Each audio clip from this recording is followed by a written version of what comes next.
তো আমি এখানে হচ্ছে সব সেলগুলোকে সিলেক্ট করে আমি এখান থেকে ডাটার ভিতরে আসছি। এখান থেকে হচ্ছে অন্য সময় আমাদের এনি ভ্যালু থাকে, আমি এখান থেকে হোয়াইল নাম্বার সিলেক্ট করে মিনিমাম যে এখানে ডাটা আছে ডাটাটাকে বিটুইন করে নিছি এবং 1 থেকে 44 এটা সিলেক্ট করে দিছি, মিনিমাম 1 দিছি এবং 44 দিয়ে দিছি। দেওয়ার পরে আমি এখান থেকে ওকে করে দিছি। এখন আমার এজের সেলগুলোর ভিতরে 1 থেকে 44-এর বাইরে কোনো সংখ্যা উঠবে না। যদি কোনো সংখ্যা ওঠানোর প্রয়োজন হয় তাহলে 1 থেকে 44 এর ভিতরে রাখতে হবে। এর পরের কাজটা হচ্ছে আমাদের সাম অপশানের ভিতরে আমরা সরাসরি ক্লিক করব। যে সামের যে কলামটা আছে এখানে ক্লিক করার পরে আমি এখান থেকে হোমে চলে আসব।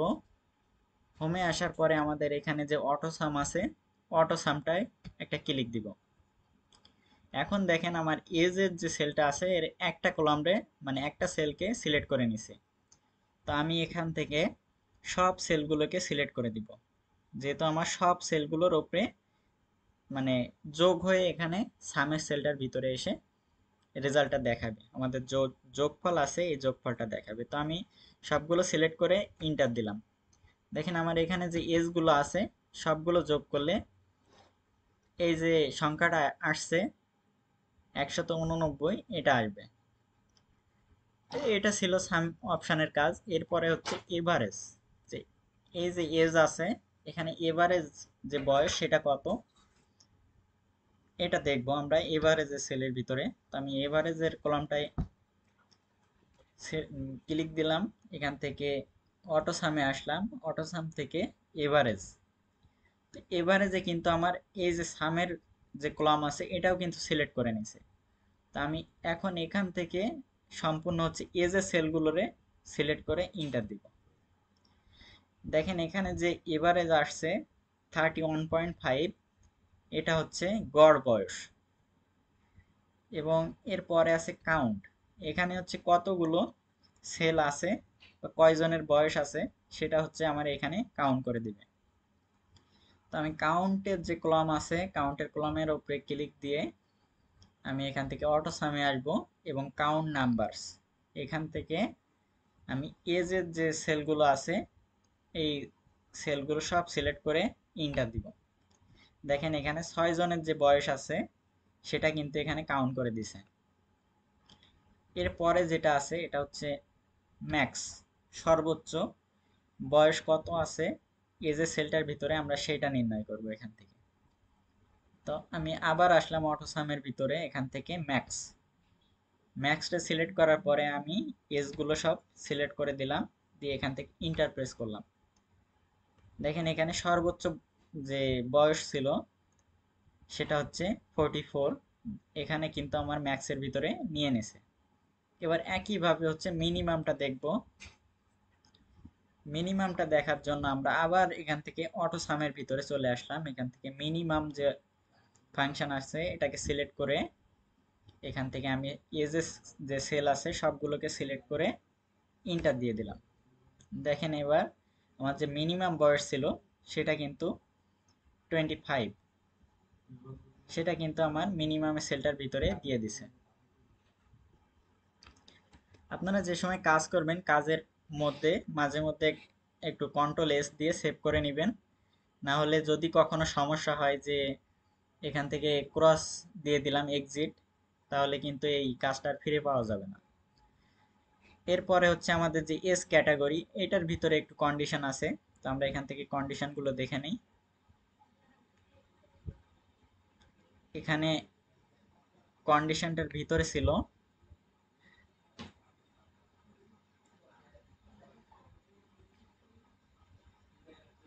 এখানে বলছে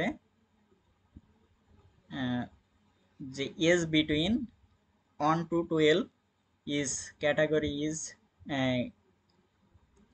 categorized as children, মানে 1 থেকে 12-র ভিতর যাদের বয়স থাকবে তাদের হচ্ছে চিলড্রেন দেখাবে, এবং যাদের বয়স 18 থেকে 25 তাদের হচ্ছে এখানে ইয়ত দেখাবে, এবং যাদের বয়স 26 থেকে 44 তাদের হচ্ছে অ্যাডাল্ট দেখাবে। এই তিনটা হচ্ছে আমাদের এখানে ইন্টারফেস দেখাইতে হবে এক্সেল শিটের ভিতরে। এর আগে হচ্ছে আমরা এখান থেকে সামের কাজ করলাম, এভারেজের কাজ করলাম এবং কাউন্ট ইফ, ম্যাক্স এবং নিচে আছে হচ্ছে মিনি যে ফাংশন সেটার কাজ। এই যে কাজটা আছে এটা করার জন্য আমরা সরাসরি এক্সেল শিটে চলে আসব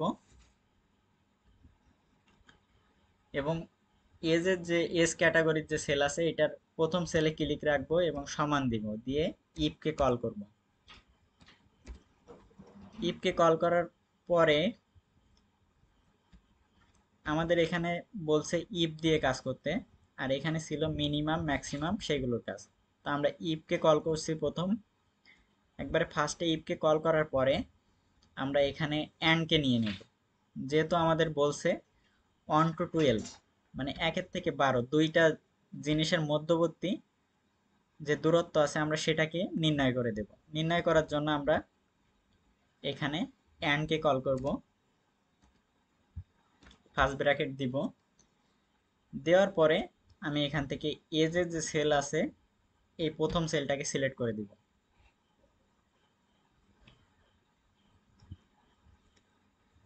দেওয়ার পরে আমি এখান থেকে গ্রেটার দ্যান দিব, ইকুয়াল দিয়ে আমি এখানে অন দিব। আমি এটাকে বুঝাই দিচ্ছি যে এজের এই সেলটার ভিতরে যদি 1 থেকে 1 সহ উপরে যায় এবং এটার দূরত্ব যদি 12-র ভিতরে থাকে, 12-র মধ্যে থাকে, আমি এখান থেকে এজের এই সেলটাকে আবার সিলেক্ট করে দিলাম এবং বলে দিলাম যে লেস দ্যান ইকুয়াল 12, মানে 1 থেকে 12-র ভিতরে যদি থাকে তাহলে এখানে আমার ভ্যালু ইফ ট্রু জায়গায় আমাকে দেখাবে চিলড্রেন। এটাকে আমার দেখাবে চিলড্রেন, এটা কোটেশনের ভিতরে নিলাম।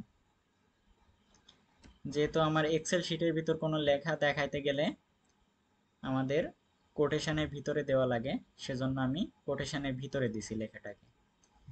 এর পরের কন্ডিশনে আমাদের যেটা বলছে যে 18 থেকে যে 25 আছে এটা হচ্ছে ইয়ত দেখাবে।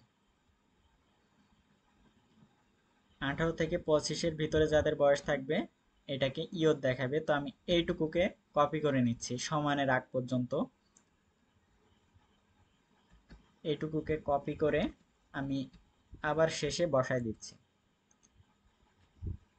দিয়ে আমি এখান থেকে চেঞ্জ করে দিচ্ছি যে আমার বলছে 18 থেকে 25, তো আমি এখানে 18 দিলাম আর এখানে 25 দিলাম। দেওয়ার পরে আমার এখানে বলছে ইয়ত দেখাবে, আমি এখানে ইয়ত লিখে দিচ্ছি, ইয়ত লিখে দিলাম। দেওয়ার পরে আমি আমার এখনো একটা কন্ডিশন বাকি আছে, এখান থেকে বলছে 26 থেকে 44 যাদের বয়স থাকবে তাদের হচ্ছে অ্যাডাল্ট দেখাবে।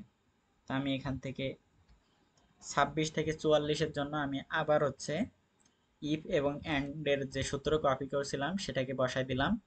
দেওয়ার পরে আমি এখানে 26 দিলাম এবং শেষে আমি এখান থেকে 44 দিয়ে দিলাম, 44। এখানে আমার বলছে অ্যাডাল্ট,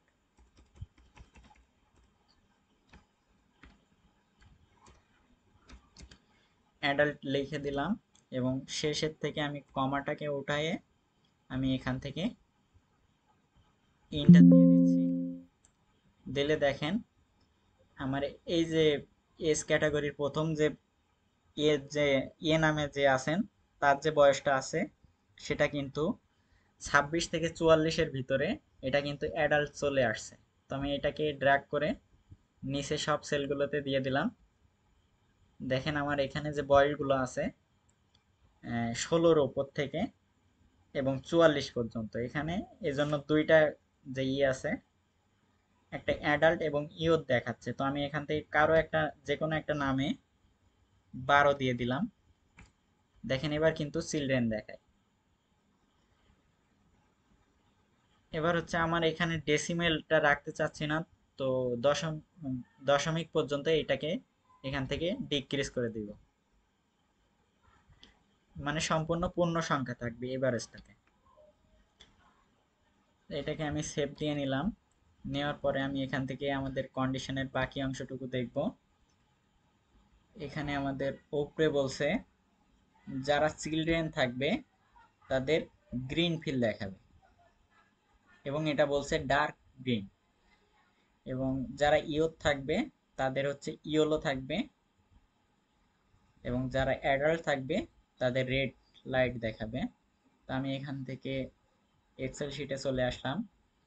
আসার পরে আমাদের এস ক্যাটাগরির যে অ্যাডাল্ট, চিলড্রেন এবং হচ্ছে ইয়থ আছে, এই কলামটাকে সিলেক্ট করে আমি এখান থেকে কন্ডিশনাল ফরম্যাটিং এ আসবো। এখান থেকে হাইলাইট সেলস রুলার, এখান থেকে টেক্সট দ্যাট কন্টেন্ট। এখানে আসার পরে আমি প্রথমে লিখে দেব চিলড্রেন,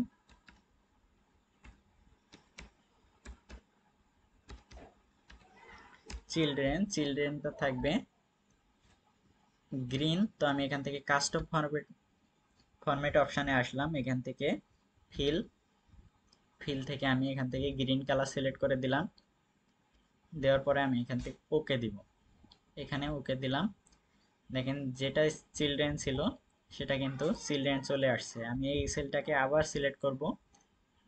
সেলগুলোকে সিলেক্ট করার পরে conditional formatting, highlight cells rules, text that contains. এখান থেকে আমাদের কন্ডিশনের বাকি অংশে ছিল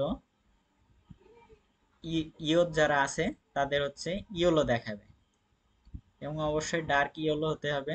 তো আমি আবার হচ্ছে একই অপশানে আসবো। এখান থেকে কন্ডিশনাল ফরম্যাটিং এর ভিতরে আমি এখানে লিখে দিলাম ইয়ত।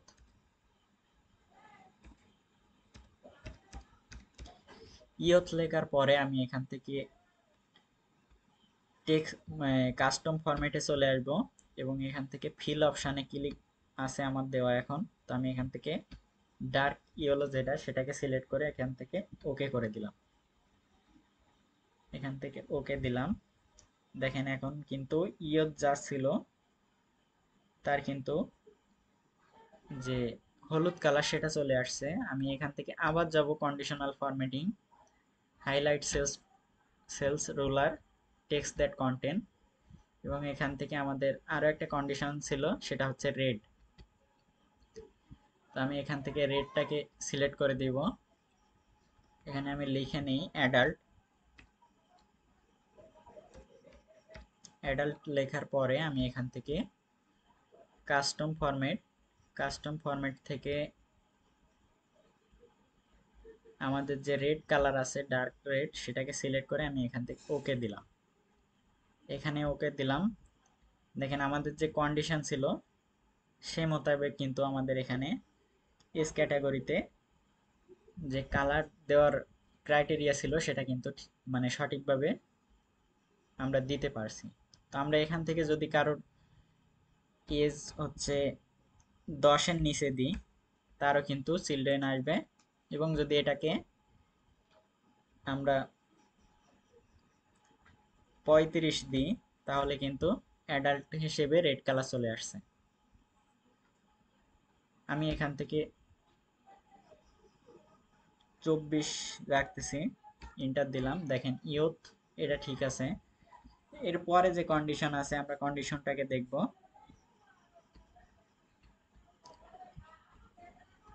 এখান থেকে আমাদের কন্ডিশনে আছে ভ্যালু কাপ টেবিল, এবং একটা কলাম নিয়ে আসতে বলছে। এখানে আমাদের যে ভ্যালু কাপ করতে হবে সেটা হচ্ছে নেম থাকবে, এবং যে এস ক্যাটাগরি যেটা সেটার সেলটা এখানে থাকবে। তো আমি এখান থেকে ভ্যালু কাপের জন্য টেবিল সিলেক্ট করে নিচ্ছি। এখানে আমি দুইটাকে মার্জ করে নিচ্ছি, দুইটা কলামকে, এবং এখানে VLOOKUP লিখে নিচ্ছি,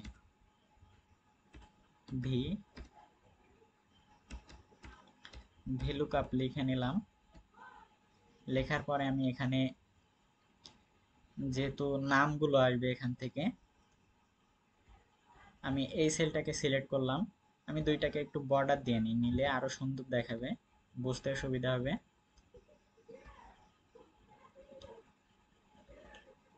আমি দুইটাকে সিলেক্ট করে এখান থেকে হচ্ছে VLOOKUP-এর যে প্রথমে নাম আসবে, তো নামটাকে আমরা ড্রপ ডাউন করে নিব। তো এখান থেকে VLOOKUP টেবিলে একটা ক্লিক দিয়ে ডাটায় আসবো, ডাটা থেকে ডাটা ভ্যালিডেশন, এনি ভ্যালু থেকে লিস্ট থেকে আমরা সোর্সের জায়গায় সব নামগুলোকে আমি সিলেক্ট করে এখান থেকে ওকে দিলাম। তো আমার এখানে এখন হচ্ছে নামগুলো সব ড্রপ ডাউন হয়ে গেছে। তো এরপরে হচ্ছে আমরা এস ক্যাটাগরিটাকে এখানে হচ্ছে নিয়ে আসবো VLOOKUP-এর মাধ্যমে। তো সমান দিলাম, এখানে VLOOKUP লিখে দিচ্ছি, VLOOKUP দেওয়ার পরে আমাদের লুকআপ ভ্যালুর জায়গায় আমরা VLOOKUP টেবিলের প্রথম সেলটাকে সিলেক্ট করে কমা দিলাম। দেওয়ার পরে আমাদের টেবিল অ্যারে দিতে হবে। তো আমরা নেমের এই জায়গা থেকে এস ক্যাটাগরি পর্যন্ত সব সেলগুলোকে সিলেক্ট করে দিব। দেওয়ার পরে এইটাকে অ্যাবসোলিউট করে নিচ্ছি, কমা দিলাম। এবার ইন্ডেক্স কলাম নাম্বার চাই, তো আমি এখান থেকে ইন্ডেক্স কলাম নাম্বারটা দিয়ে দেব। এটা হচ্ছে আমার এই যেটুকু সিলেক্ট করছি এর ভিতরে এটা হচ্ছে শুরু। তো এটা 1 ধরছি, 1 2 3 4 5 6 7 8। আমি এখান থেকে 8 দিয়ে দিলাম, কমা দিলাম। এরপরে হচ্ছে আমার চাচ্ছে ট্রু অ্যাপ্রক্সিমেট ম্যাচ। তো আমি এখানে 0 দিলাম, দেওয়ার পরে ব্র্যাকেট শেষ করে ইন্টার দিলাম। আপনাদের যদি এখানে শেষে 0 না দিতে চান, তাহলে দেখা যাবে যে অনেক সময় উত্তর আসবে না, সঠিক যে অ্যান্সার সেটা কিন্তু আসবে না। এজন্য যদি কারো 0 না দিলে আসে তাহলে সমস্যা নাই, আর যদি না আসে সেই ক্ষেত্রে আপনারা 0 দিয়ে অ্যাপ্লাই করে দেখবেন। এখন যদি আমি এখান থেকে নামের সেলটাকে চেঞ্জ করি, তাহলে কিন্তু এখানে আমার রেজাল্টও কিন্তু চেঞ্জ হয়ে আসছে। তো এই ছিল হচ্ছে VLOOKUP-এর কাজ। এরপরে বলছে কলাম করতে। তো এখানে বলছে columns, table in the columns K or L. তো কে অর এল বলতে আমাদের এখানে তো এইভাবে বোঝা যাচ্ছে না যে কি করতে হবে। তো আমরা নিচে যে কলাম চার্ট আছে এই চার্টটা আমরা নিয়ে আসব। এখানে বলতেছে যে এখানে নামগুলো শো করতেছে এবং এখানে হচ্ছে আমাদের যে বয়স ছিল সেগুলো দেখা যাচ্ছে। তো আমরা সরাসরি এক্সেল শিটে চলে আসতেছি এবং এখান থেকে নেম এবং এজের সেলগুলোকে সিলেক্ট করে নিচ্ছি। নেওয়ার পরে আমি এখান থেকে ইনসার্টে চলে আসব, ইনসার্ট থেকে কলম অর বার চার্ট। তো আমি এখান থেকে আমাদের যে ফরম্যাট ছিল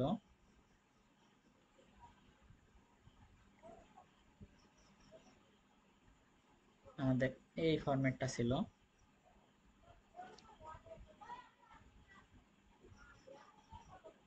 আমি এটাকে সিলেক্ট করে এখান থেকে আমাদের যে ডেমো ছিল সেই অনুযায়ী দেখি কোনো ডিজাইন দেওয়া আছে কি।